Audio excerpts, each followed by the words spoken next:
We're about to take this stock FK8 Civic Type R and throw £20,000 worth of extras at it to see if we can build a track day monster. We're joined with a Championship White FK in the workshop this week. The car's previously been to us for a few basic upgrades. We've got Paragon discs on the rear and the front, Dream brake lines and an HJS intercooler. But that just about covers the very, very basics of track day preparation. We're in for a whole host of parts this week, so let's see what we've got to fit. Before we get into this week's video, we can see a lot of you guys are viewing, but you're not subscribing. Hit the subscribe button and let's get into this week's video. We've recently received a large order on our website and the customer has chosen a lot of various parts ranging from suspension modifications, engine and powertrain, and then just even some nicer just dress up parts as well. The thing that I think is really cool about this one is that a lot of the products that have been used or going to be used on this car, we've been instrumental in helping with some of the prototyping and development of. The likes of the Eventuri on the carbon intakes, they've used all of our last 3 cars for prototyping and development, along with PowerFlex and refining of the suspension bushes that go into the front lower arms. The owner of this car was in two minds, whether to replace the car completely with a whole new budget or whether to upgrade this car with modifications using, say, a third of that budget. I mean, what else are you going to replace an FK8 with? Perhaps an FL5? Let us know what you think in the comments below. The owner whose car this is has got himself a bucket list track day at Silverstone lined up for a couple of weeks' time, so wanted to get the car performing and handling as best he could. So we're skipping some of the parts that are still to come in from Japan, but for the moment, quick rundown on what parts we are going to be fitting today. So we've got a remus exhaust. We're using the racing front pipe with what looks to be carbon tailpipes, so nice option on the remus exhaust. Seibon carbon bonnets to vent a little bit of heat out of the front end and engine bay area. Got some hard race parts over there, which will be the rear camber arms and front ball joints, just to allow us to dial in a little bit of extra camber across the car. Joined in with PowerFlex front lower arm bushes. A few other parts, obviously we've got the rest of the remus exhaust there and the back box here. The remus exhaust is going to be joined together with a HJS front sports cap. Now these perform really, really well. We've got German build quality to these and they're far exceeding any other downpipes that we're bringing out and selling on the market. Other parts that we're going to be fitting, we've got the Acuity short shifter and a few other smaller Acuity parts in there. We've got Dream gear gator, we've got Flash Pro that we're going to be finishing the car off with as well. Set of the Ohlins coilovers. Very high spec coilover and going to be more than more capable of handling what the customer's going to throw at the car. Dream Radiator to help with the extra cooling once we're demanding a little bit more from the car. Got full Eventuri including the turbo pipe and I believe probably an engine cover by the looks of the size of the box. Finishing off towards the back side here, we've got a set of mugen wind deflectors just as a dress up on the outside. Cusco front anti-roll bar and some spoon rigid collars. That's what we've got in store for this week, so I better get started. So parts doing no good sat in their boxes. Let's get them out and see what we've got to fit.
So I'm about to get started on the first lot of fitting, but before I do so, I'm going to trial fit the new bonnet as we need to fit some bonnet pins to the front of it and it's going to go away for some paint. So we'll get that done first and give ourselves some good access, clear light to see what we're up to.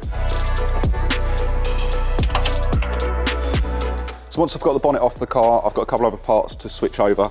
So we've got the washer jets that are going to need filing out on the new bonnet just to get the nice fit on that. So we'll do that before it goes away for paint.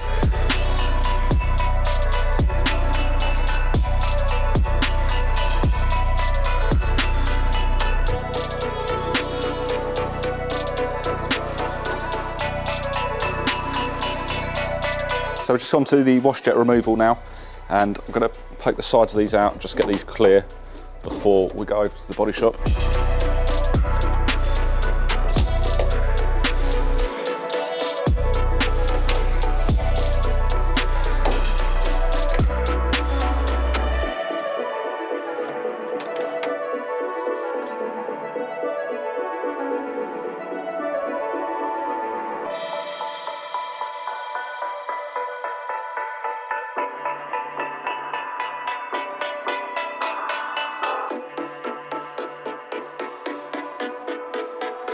So that's the bonnet fitted and the first trial fit done.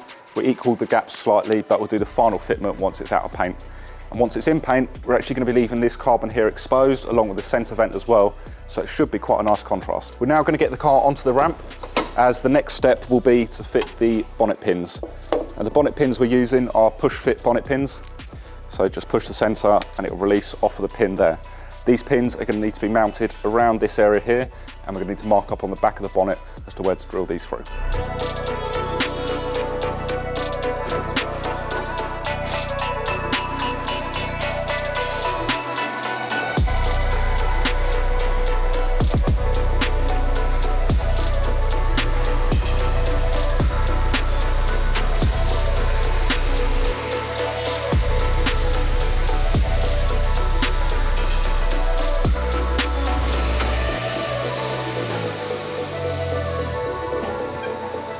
So looking at the bottom of the bonnet now, you can see that there's not too much of a hole to extract the heat out of the bonnet and through the vents that are on the backside. If this was mine, I would probably open up this vent further down here just to try and help extract as much hot air as possible. So now that I've got the car on the ramp, I'm going to start a bit of a strip down now. I need to get this panel off here, and obviously I'm going to be fitting a radiator, a downpipe, the intake, so I might as well start a full strip down now and then come back to the pins once I'm fully stripped out and got access to the backside of them.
So initial strip down on the top side went quite well, got through it quite quickly, and I've got the downpipe loose now, so I just need to get the car up on the lift and start working on the bottom side. Get the front pipe out of the way, then I'll drop the complete exhaust ready for the new remus system to go in. But I've also got to get to the radiator, so at the moment I've got the slam panel back in from when I've just been fitting the bonnet pins. But to get to the radiator, I'm going to have to undo these 10 mils here, and there's a couple right down the bottom. So to be able to get access to those on the front of the aircon condenser, I'm going to have to get the intercooler out of the way to be able to then access the bottom bolts. I'm going to be leaving the aircon condenser in place so I don't have to evacuate all the gas from the system. Once we shut up shop last night, I caught up with one or two jobs. I wanted to get the bonnet pins in before it goes away to the body shop. So I set the pins into the slam panel, and once you've got the slam panel removed, you can get good access to the back side to nut and bolt it through, and then little finger through the side there, and you can actually set the height of the pin quite nicely. From there, the pin was then pushed onto the back of the bonnet to make a mark. From that mark, I knew exactly where I needed to drill. Obviously, it's a little bit sketchy to drill through a carbon bonnet, but with the marks in place, I know exactly where I'm drilling. The pin's fitted really nicely, and I'm quite pleased with how nice and neat I've managed to do the job. Once it's down, you'll see that the pins actually sit really nice and flush to the bonnet, and they click in really, really well. So much so, I think I'm probably going to fit a set to my car now.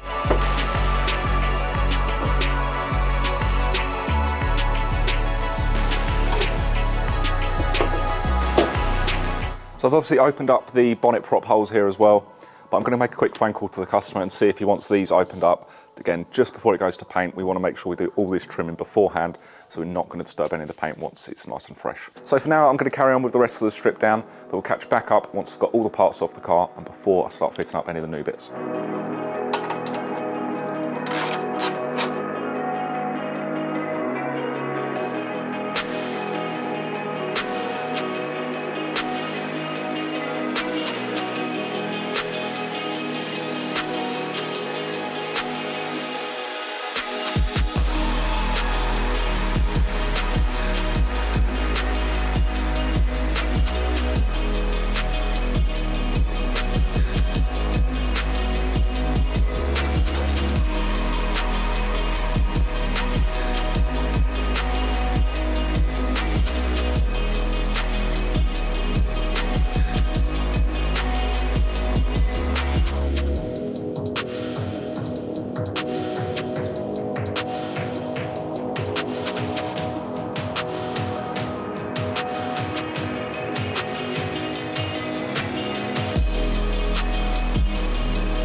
stripped down complete, and it's probably a little bit more than what I was wanting to take off on this car. Had a little bit of trouble trying to get the intercooler out away from the crash bar, so ended up taking the headlights out, crash bar off completely. So like I said, a little bit more than I would have liked to have stripped off, but I've got good access to everything now, so I'll most likely get the downpipe fitted up and start getting on with the build up. So a quick phone call to our customer to see if he wanted me to open up the holes on the side of the bonnet. He's agreed to, and he said that's purely the reason why he's got the bonnet, to help get some heat out from underneath the engine bay. So I'll most likely just take the hole that we've got there, elongate it further down, so probably somewhere to around that area there, because then it'll sort of mate in line with the first vent that's coming up on the outside of the bonnet. We're also at the same time going to be fitting one of our Dream hard lag turbo shells. At this point here, it makes sense to. We've got the downpipe off, we've got really good access, and we won't be charging any extra labour for doing so.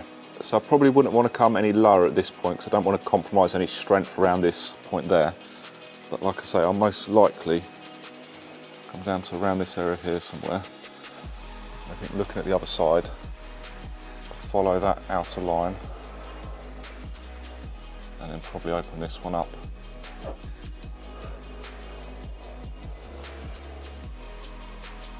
A little something like that.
So I've been busy on fitting up some of the other parts that I can get access to at this point. So I've got the Eventuri turbo tube in place now, with the flange to fit down the bottom there. That went in with a new gasket. The downpipe's gone in again with a new gasket itself as well. And then finally over to the Eventuri duct, the lower scoop, put that into place as well. And there's a little bit to pay attention to when you're fitting those. Some of the clips on some of the water pipes, you just need to rotate them, and possibly one of them just give it a little squeeze out of the way slightly, just to aid a little bit more fitment, get it in and out there nicely. But up next is going to be the radiator. I've got plenty of space now, and I've done everything else that I need to up the front end, so we get the radiator dropped in. Let's go and have a look.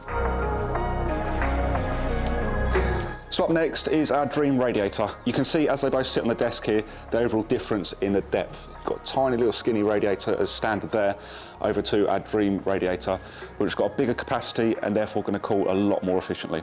I've got a few bits to switch over here, so I've got the fans that need to move over onto this one, the rubber mounts, and the temperature switch. Of course, the hoses will also get moved over, and we'll most likely upgrade those to Jubilees. As you can see on the bottom of this one here, it's already starting to rust, and over time they'll just rust further and further until that collapses and starts leaking coolant. So as a prevention, we'll get some Jubilees fitted to this one before it goes onto the car.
another product that we didn't actually show in the first layout is a J's Racing tow hook.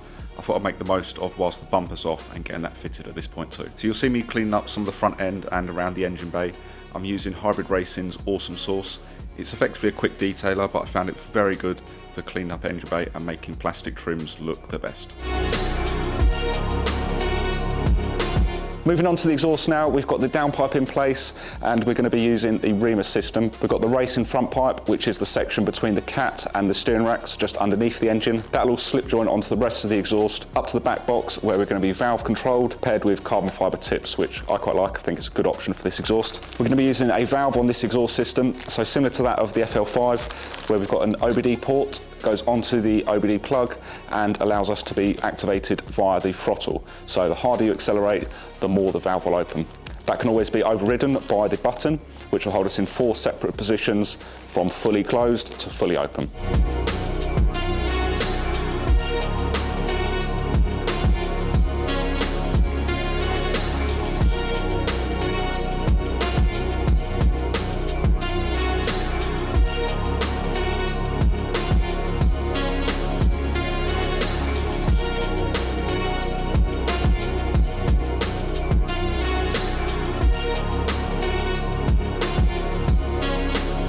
Whilst fitting up the exhaust, there's a few dirty fingerprints left behind. I used Hybrid Racing's Awesome Sauce again, just to clean up and make it look as best it can.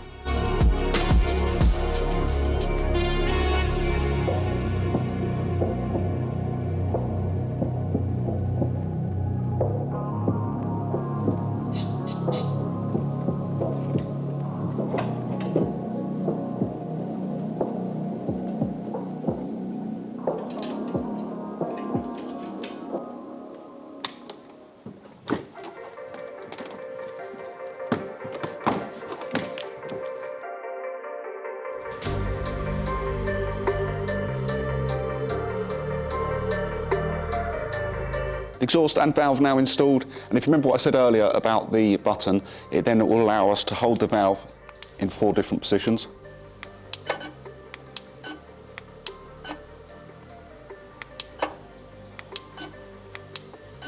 So they'll fully open. But if we put the small remus device onto the OBD port, we can then use the app control and have it variable through the throttle. So final piece of the puzzle for our power upgrades today is going to be the Eventuri intake. I've got a few parts that I need to switch over. We've got the rubber seal across the top, the MAF and a couple of grommets. But if you go back to what I said earlier, we were a big part of the development from the FK2 onto the FK8. Back in 2019, we raced in the Time Attack Championship and won the championship using this exact intake.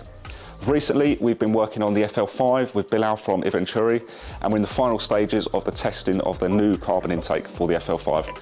Hit the subscribe button, as we're going to have more and more FL5 products coming out recently, and you're going to want to see them. Working with Bilal from Eventuri, we noticed that the FL5 intake has got a different chamber across the top of the turbo tube. That led us to experiment with a few different shapes, sizes and contours around the back side of the turbo tube, and ultimately led us to a new FL5 turbo tube that's going to be coming out very, very soon. This turbo tube will clearly be retrofittable to an FK8 and an FK2, so we've got exciting things to come.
So I've just had enough time to get a base run done before we close for the weekend. I'm going to send that data back over to Romain. He will review the log and send us a revision for the next file to load. We'll carry on over the weekend, but join us for part 2 where we will finish up on the numbers. We'll get to where we finish up with the car. Unfortunately, we're not going to be able to bring it to you how frustrating it may be for this week. But part 2 will be a big one. We've got the full suspension to cover as well as the dyno results. The smoke you just seen coming from around the downpipe area, that will be due to the hard lagging and the internal structure of the material used. Going through its first heat cycle, we'll have lots of smoke come off, and it's not unusual. Same for the turbo heat shield as well as the downpipe. Once it's gone through that cycle, the smoke will clear and you won't see that again. It also smells pretty funny too. As always, hit the subscribe button, give the video a like and leave us a comment below.